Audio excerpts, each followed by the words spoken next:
오늘 우리에게 주시는 하나님 말씀은 구약성경 시편 121편 3절부터 8절까지의 말씀입니다. 시편 121편 3절부터 8절까지의 말씀을 봉독해 드립니다. 여호와께서 너를 실족하지 아니하게 하시며 너를 지키시는 이가 졸지 아니하시리로다. 이스라엘을 지키시는 이는 졸지도 아니하시고 주무시지도 아니하시리로다. 여호와는 너를 지키시는 이시라. 여호와께서 내 오른쪽에서 내 그늘이 되시나니 낮에 해가 너를 상하게 하지 아니하며 밤의 달도 너를 해치지 아니하리로다. 여호와께서 너를 지켜 모든 환난을 면하게 하시며 또 내 영혼을 지키시리로다. 여호와께서 너의 출입을 지금부터 영원까지 지키시리로다. 아멘. 찬양대의 찬양으로 하나님께 영광을 돌립니다.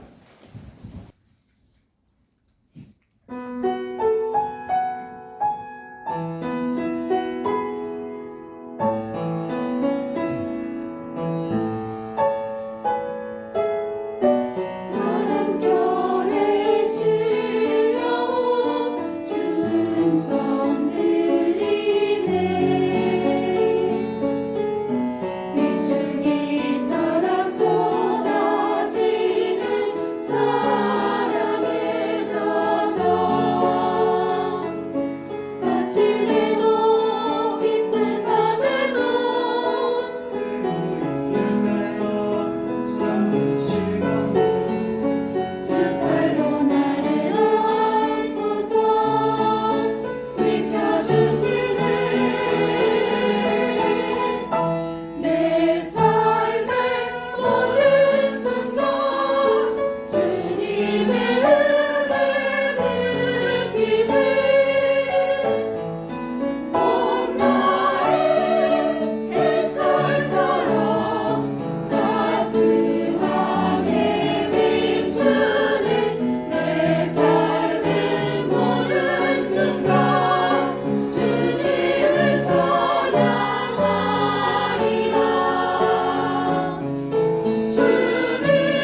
감사합니다.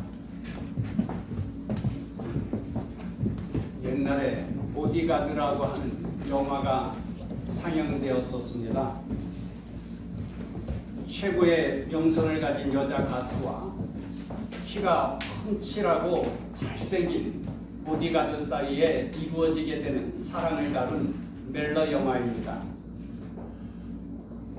이 보디가드는 아주 매력도 만점이고요. 무술도 얼마나 뛰어난지 혼자서 깡패 집단을 물리치기도 하고 또 사격술도 뛰어나서 그야말로 빈틈없이 완벽하게 지켜줄 수 있는 그런 능력 있는 남자이죠. 그런 보디가드가 지켜준다고 하면은 얼마나 든든하겠어요. 어디를 가도 염려할 일이 없을 것입니다. 그러나 영화는 영화일 뿐이죠. 실제로는 최고의 무술과 실력을 갖춘 경호대원들이 여러 명에서 대통령 한 사람을 지키지만 그 대통령 한 사람을 지키지 못하여서 암살당하게 되는 경우가 종종 일어나게 되지 않습니까? 사람이 지켜주는 것은 한계가 있기 마련입니다. 그런데 전능하신 하나님께서 지켜주신다고 하면 어떨까요? 오늘 본문으로 여러분과 성경 공부를 한다고 하면은 제일 먼저 오늘 말씀 중에 여호와께서 지키신다는 말씀이 몇 번 나오는지 세어보라고 그럴 것 같아요.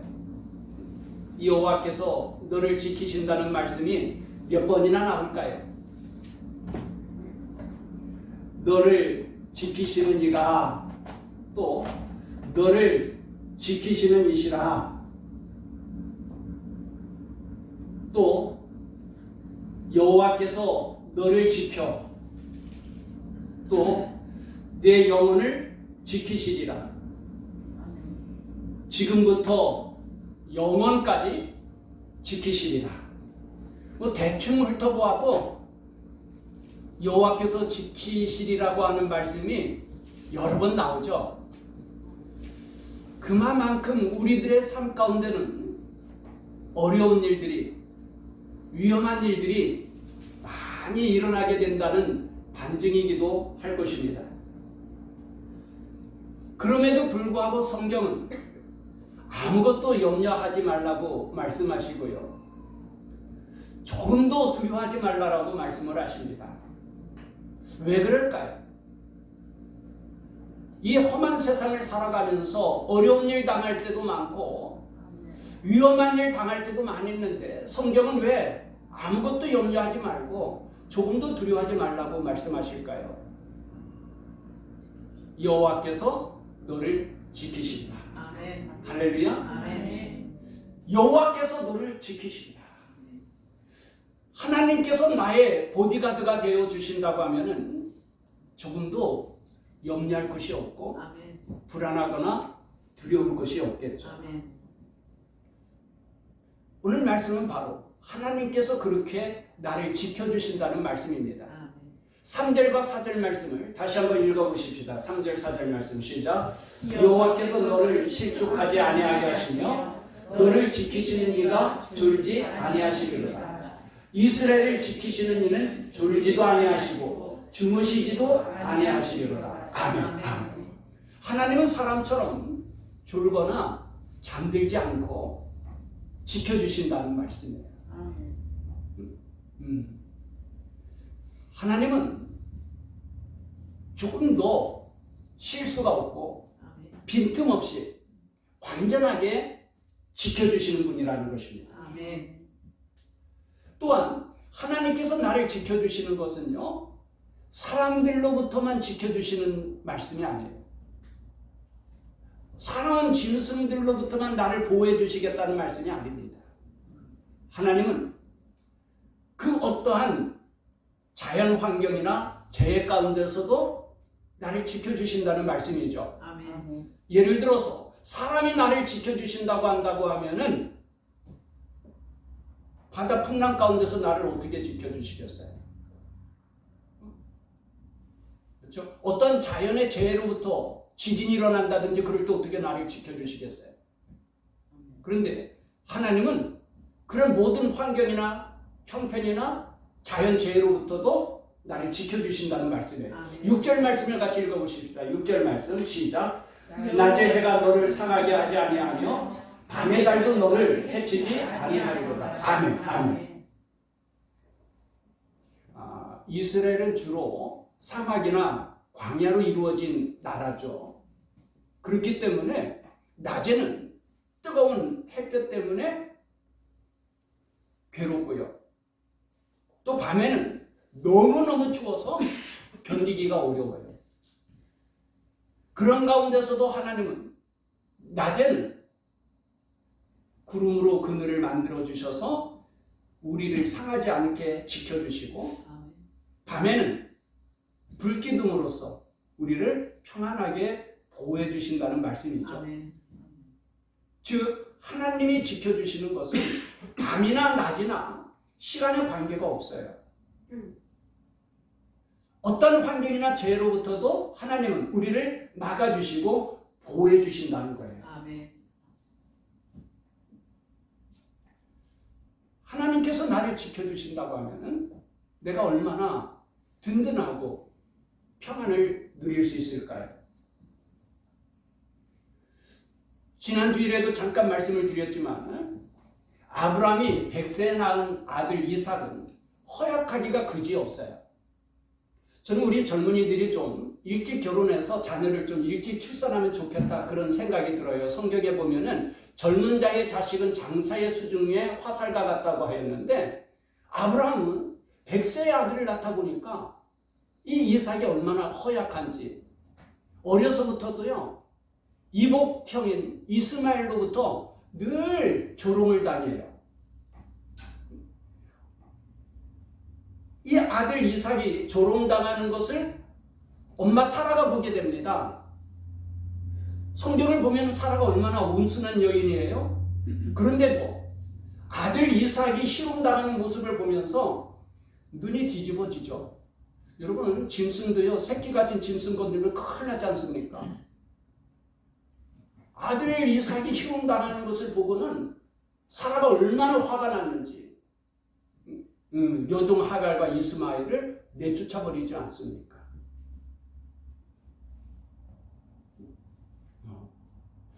여호와께서 너를 지키시리로다. 이삭을 그렇게 허약한 이삭을 하나님께서 지켜주시니까 누가 괴롭힐 수 있어요? 누가 이삭을 해칠 수 있어요?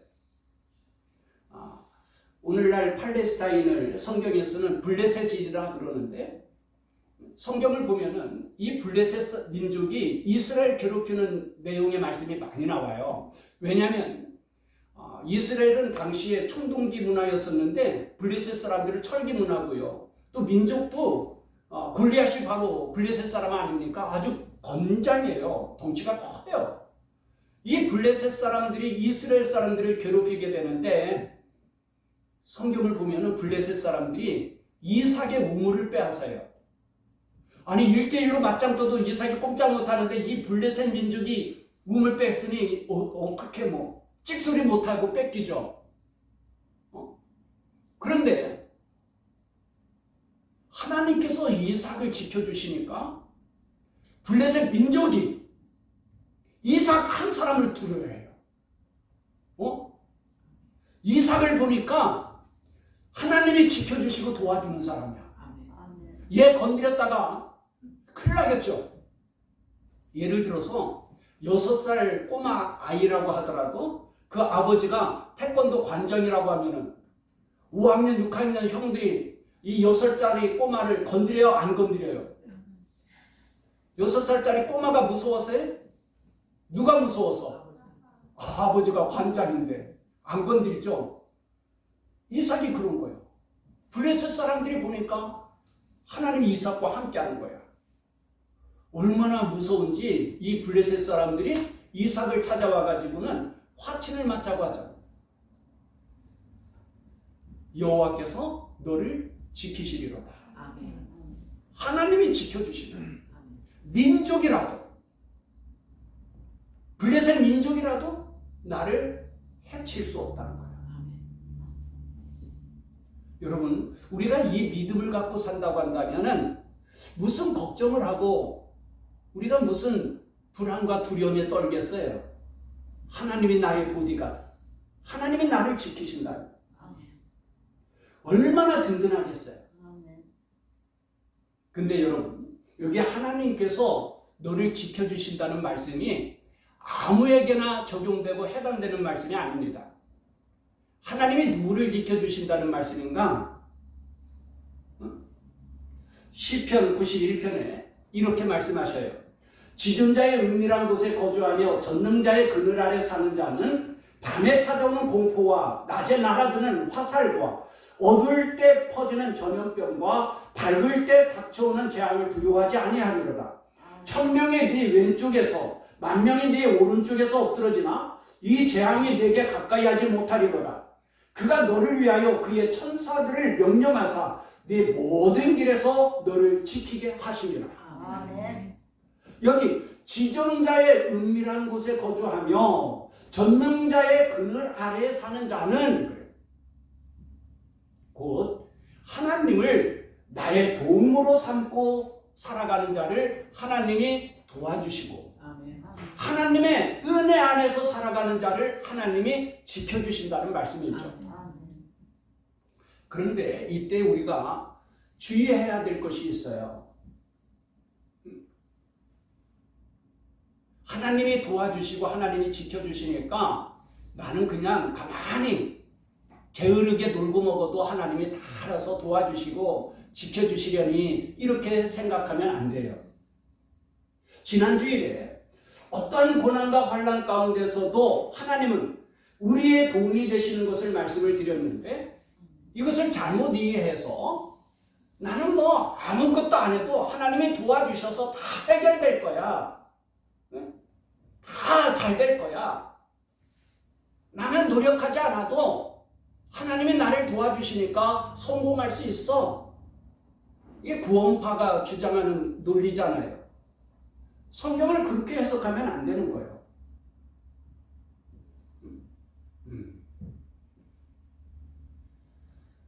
우리의 믿음은 기복신앙이 아닙니다.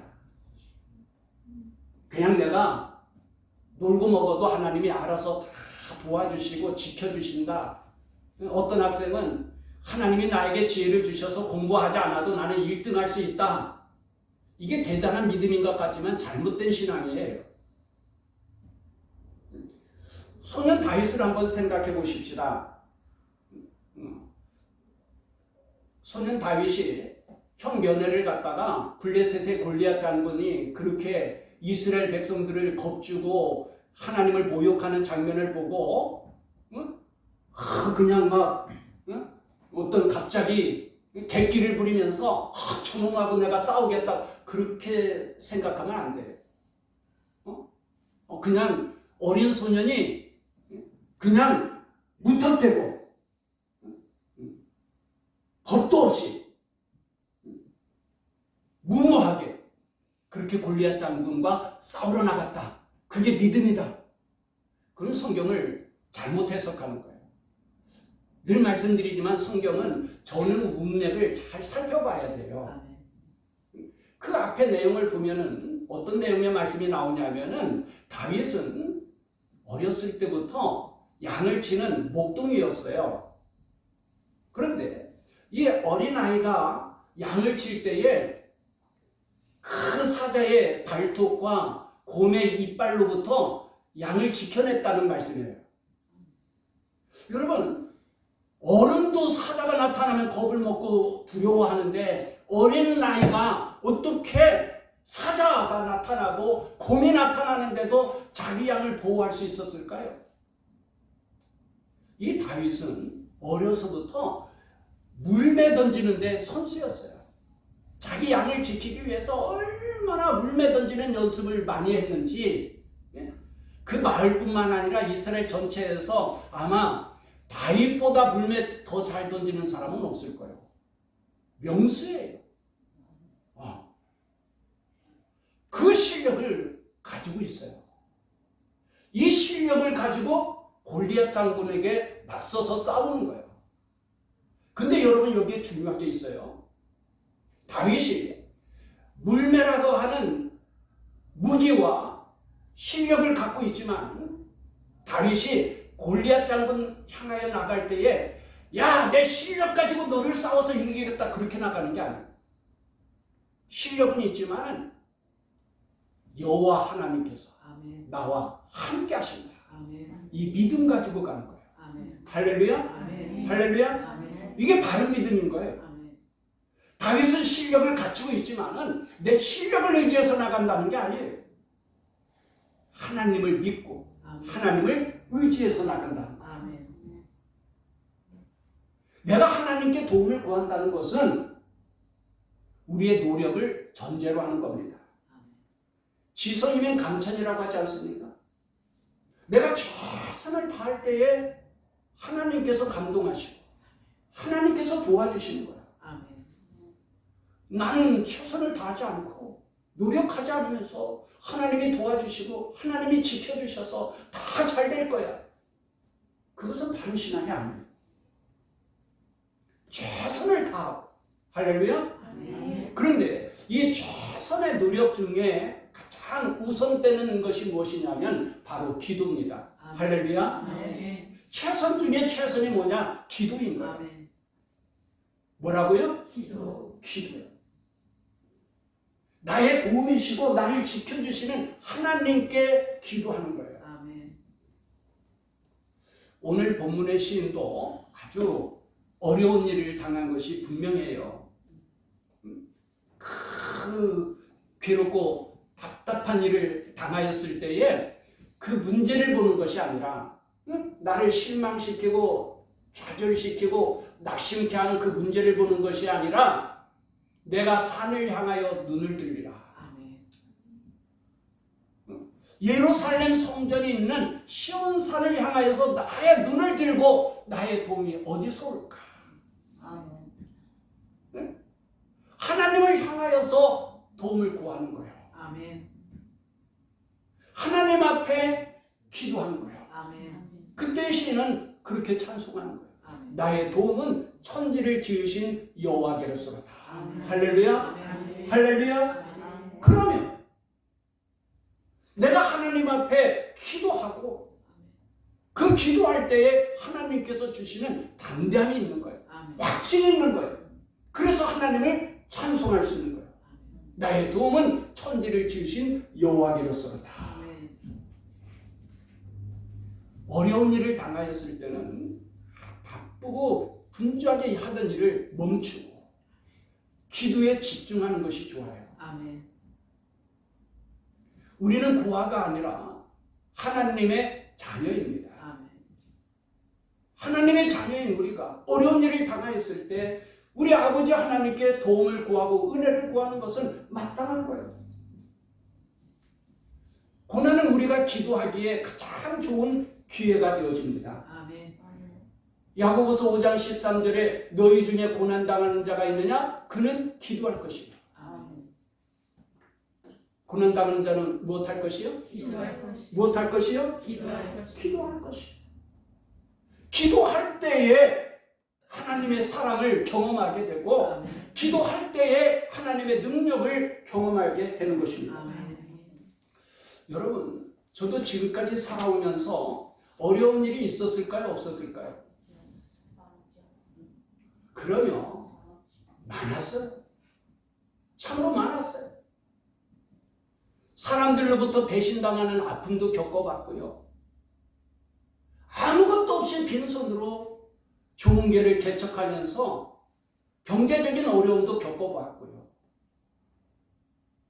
야, 다른 자식들은 몰라도 내 자식만큼은 참 온순하고 착하다고 생각했는데 이 아들이 사춘기 되면서 돌변을 하는데 걷잡을 수가 없어. 아들로 인하여서 고통과 괴로움도 겪어봤어요. 그 어느 것 하나도 쉬운 문제가 없어요. 내가 해결할 수 있는 일이 없더라 그 말이에요. 아멘. 그런데 그나마 그래도 가장 쉬운 문제는 돈 문제인 것 같더라고요.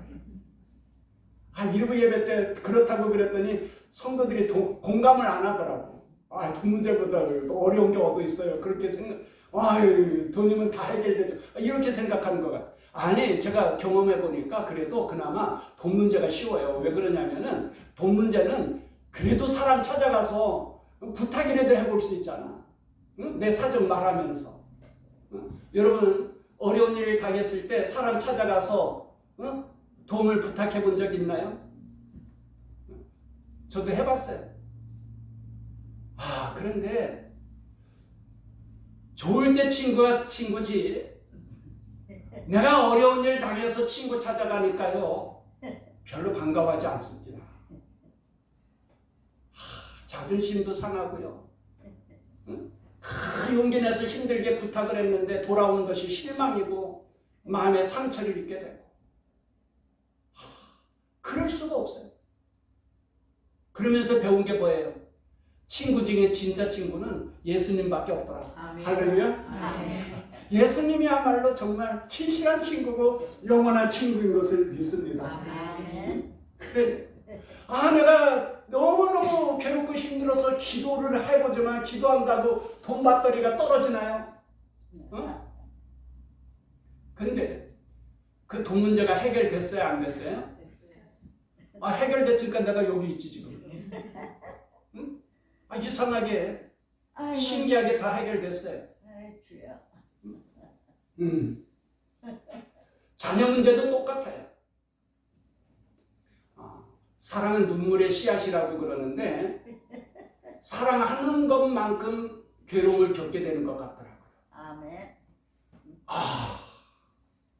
이 자녀 문제는요 제일 힘들고 괴로운 문제인 것 같아요. 아멘. 기도를 하는데 감례산에서 막 통곡하면서 울부짖으면서 기도하지 않았겠어요? 그런데 그 해결될 것 같지 않던 자녀의 문제도 해결됐을까요? 안 됐을까요? 예수님. 그때만 해도요 이 자식이 이 짐승같이 될 것 같은 두려움이 있어요. 아주 깡패나 뭐 잘못될까 봐. 아멘.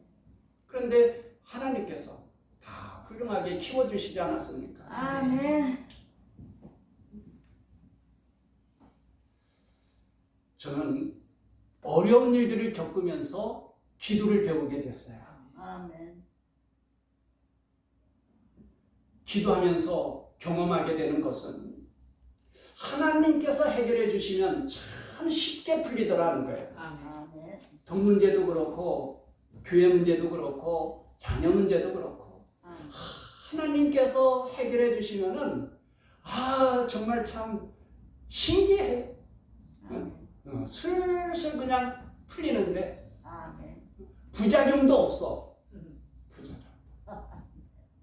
그러면서 기도도 배우고 그러면서 간증거리도 많아지게 되고 아멘. 하나님께 감사하게 되고. 아멘. 사랑하는 성도 여러분, 믿음으로 산다는 것이 무엇일까요? 세상의 불신자들처럼 내 힘과 노력으로 세상적인 어떤 수단과 방법으로 살아가는 것이 믿음으로 사는 것은 아니겠죠. 그렇다고 해서 믿음으로 산다고 해서 나는 아무런 수고와 노력도 없이 하나님이 다 도와주실 거야. 하나님이 해결해 주시겠지. 기도만 하면 되겠지. 기복신앙처럼 그렇게 살아가는 것도 잘못된 신앙일 거예요. 아멘. 믿음으로 산다는 것이 무엇일까? 신명기 11장 10절 이하에 아주 중요한 말씀이 있어요.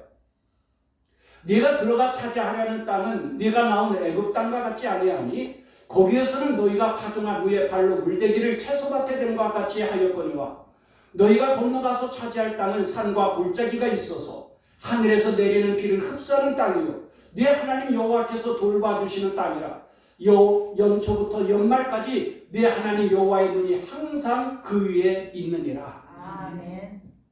아주 믿음으로 사는 것을 잘 설명을 해 주었어요. 이 말씀은 어떤 말씀이냐면은 이제 하나님께서 이스라엘 백성을 애굽의 노예에서 해방시켜서 아브라함에게 약속하신 가나안 땅으로 인도하여 주시지 않습니까? 그러면 너희가 애굽에서 살던 방식과 내가 인도한 가나안 땅에서 살아가는 방식이 다르다는 거예요. 완전히 다르다.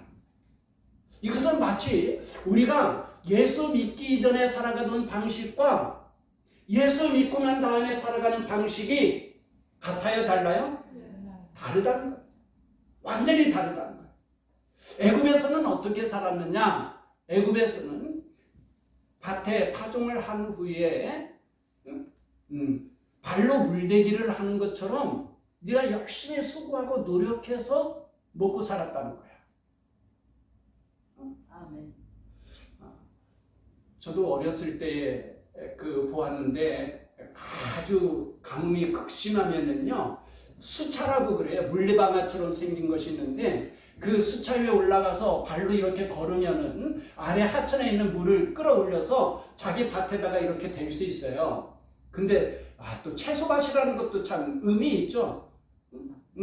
채소밭은 물 조금 마르면은 금방 시들어 죽어버려요. 아멘. 그러니까 조금만 가물면은 막 물을 대야 되는 거야.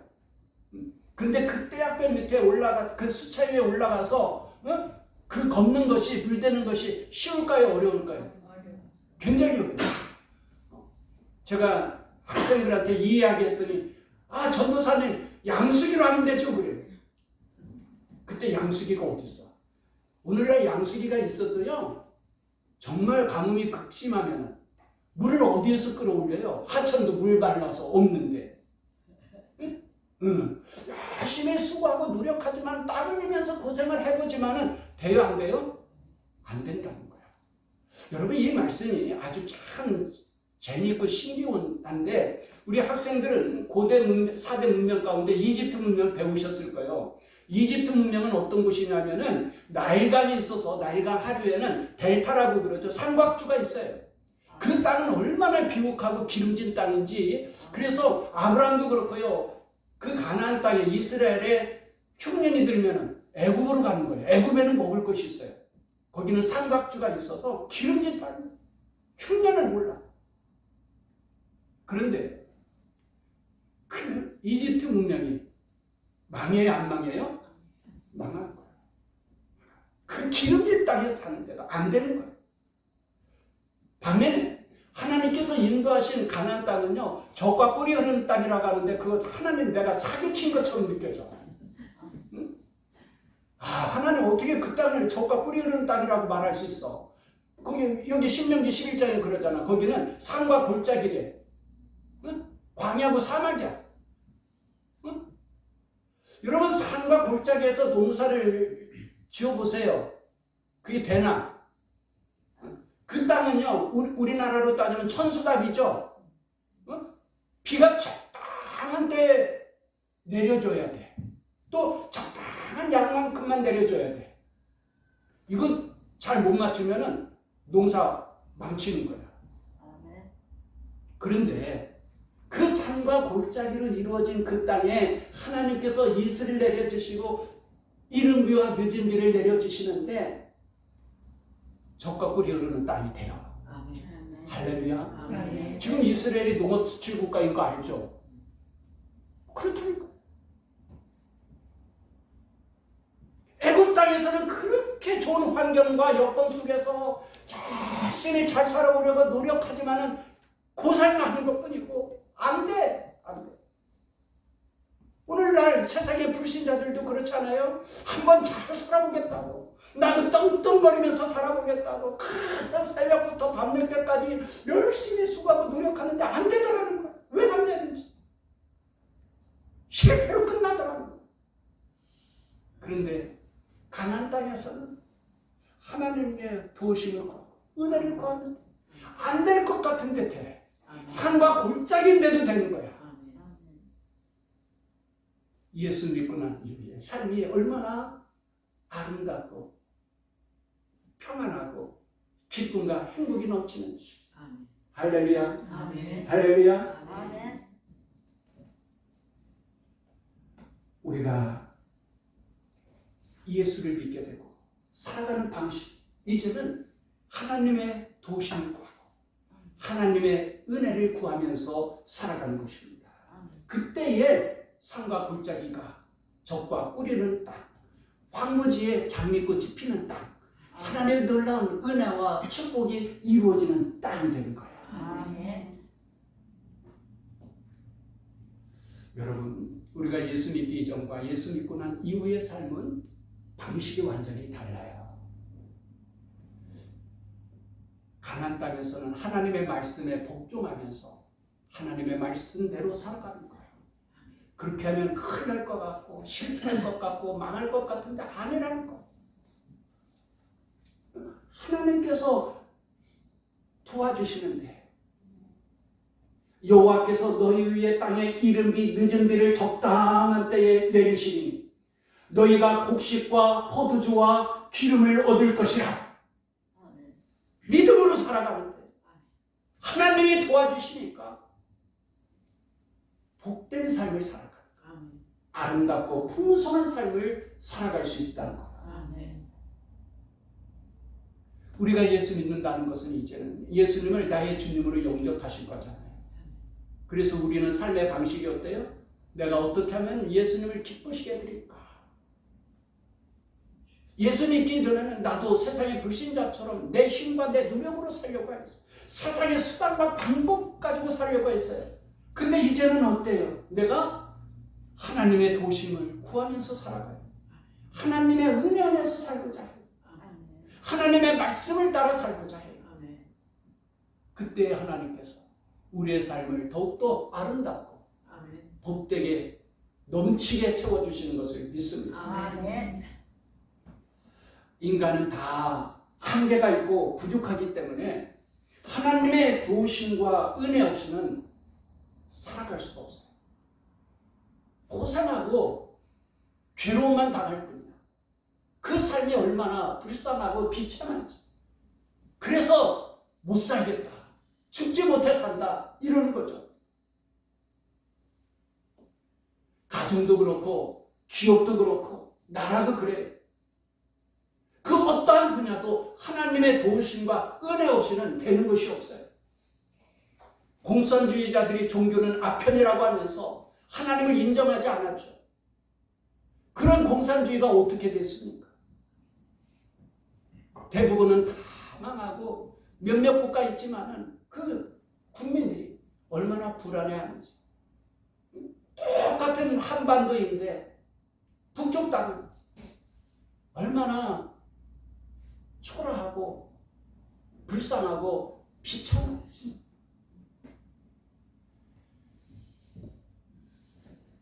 하나님을 믿지 않고 하나님의 도우심과 은혜를 구하지 않고 살아가는 삶은 헛될 수밖에 없어요.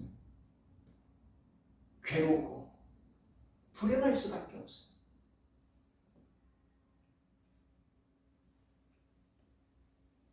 성경을 보면 두 가지 유형의 사람이 나오는데 하나는 사울왕과 같은 유형이에요.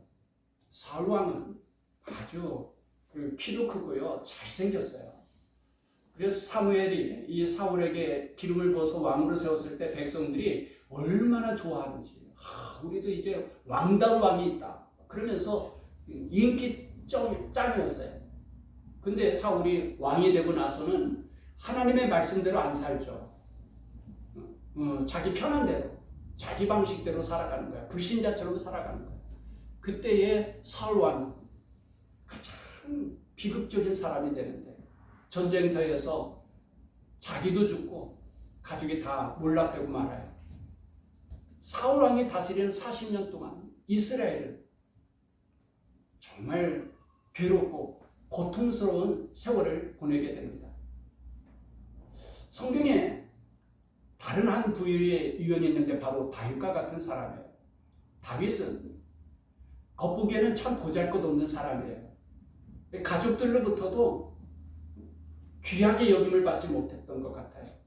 귀빈이 왔을 때 다윗은 뭐 있으나 마나한 존재였으니까요.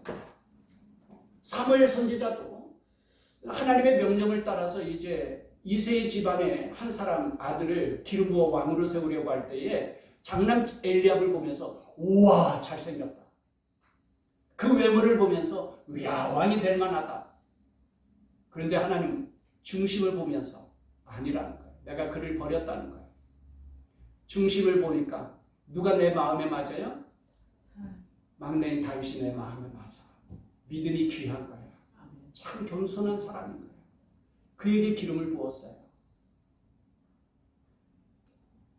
다윗은 왕이 되었을 때도 변함없이 하나님을 의지하고 하나님의 말씀대로 겸손하게 살아요. 어느 정도냐면은 왕이 되었는데도 나는 출입할 줄도 모르는 어린아이와 같습니다. 하나님 나를 도와주세요. 그런 거. 이러한 다윗을 하나님이 얼마나 기뻐하시는지 다윗이 다스리는 40년 동안 이스라엘은 참 평안하고 발전하고요. 백성들도 얼마나 기쁨과 행복을 누리게 되는지 3,500년이 지난 지금까지도 이스라엘 사람들은 다윗 왕을 그리워하는 거야. 이스라엘의 국기에 그려져 있는 별이 다윗의 별이라 그래. 그리고 메시아가 와서 다스리는 나라는 바로 다윗이 다스리던 나라와 같을 것이다. 그러면서 사모하며 메시아를 기다리게 되는 거야. 사람이 하나님의 도움 없이도 잘 살 것 같지만 아니에요. 하나님 없이 살아가는 삶은 고달프고 괴롭고 불쌍하고 비참해질 수밖에 없어요. 사람은 누구나 다 하나님의 도우심이 필요해요. 하나님의 은혜가 있어야 돼요. 그들은 모두 주가 필요해 모두 알게 되리 사랑의 주님.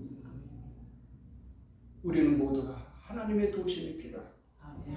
하나님의 은혜를 구하며 살아가야 합니다. 아멘. 그때에 우리는 가장 아름답고 복되게 살 수 있어요. 아멘. 오늘 주일을 맞이해서 우리가 하나님 앞에 나가서 예배드리지 않습니까? 세상 사람들이 우리를 볼 때 참 한심하고 답답하다고 생각할 거예요. 이렇게 추운 날 집에서 편히 쉬던가 아니면은 밖에 놀러 가던가 여행을 가던가 쓰잘데없이 왜 교회 가냐. 아마 여러분들 남편도 그렇게 생각하는지 모르겠어요.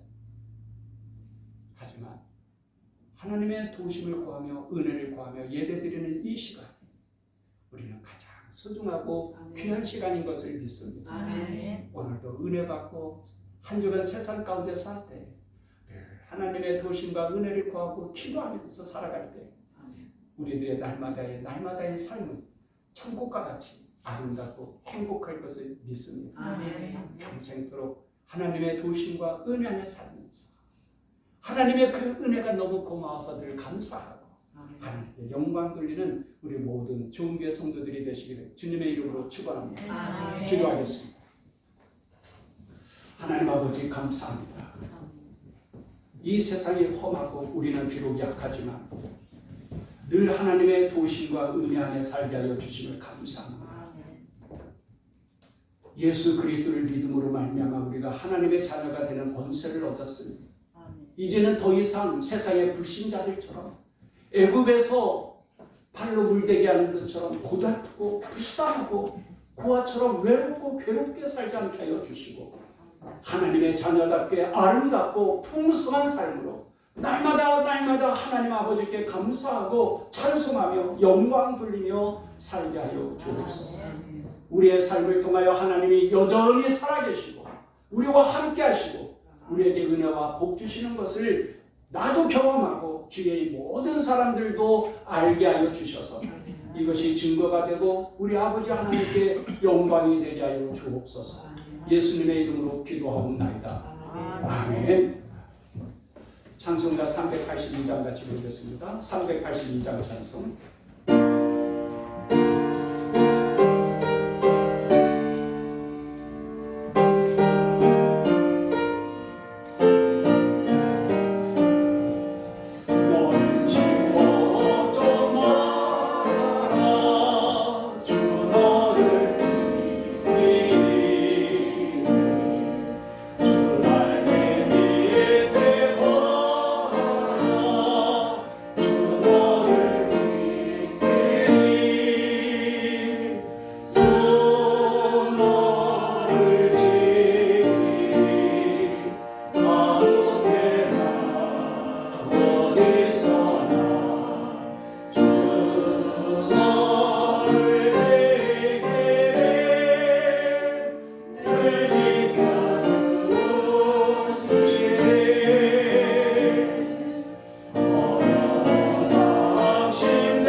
믿음을 주셔서 이 날을 기억하게 하시고 거룩하고 복된 주일 아버지 앞에 나와 예배할 수 있도록 인도하여 주심을 감사합니다. 아멘. 오늘도 아버지께 예배할 때 우리의 마음과 정성을 담아 드립니다. 여기에 우리의 땀 흘리는 수고가 있고 우리의 눈물 어린 정성이 있사옵나이다. 아멘. 아버지 기뻐 받아 주옵시고 이 예물 위에 복을 내려 주시되 아멘. 이 약속하신 대로 복을 받게 하여 주옵소서. 아멘. 한평생 살아가면서 재물의 축복도 누리고 마음껏 하나님 앞에 드릴 수 있게 하여 주시고 아멘. 선한 일을 행하며 살게 하여 주시고 나누어 주고 베풀어 주며 대접하며 섬기며 살게 하여 주옵소서. 아멘. 예수님의 이름으로 축복하며 기도합니다. 아멘. 아멘. 부탁드립니다. 우리 일어나서 파송의 노래 후렴 부분 함께 부르겠습니다.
주님께서 이제 여러분을 각각 세상으로 보내십니다. 보냄받은 가정에서 또 직장에서 그리고 지역에서 그리스도의 제자로 전도하며 선교사의 삶을 사십시오. 주님께서 여러분과 항상 함께 하십니다. 여러분은 세상의 빛이요 소금입니다.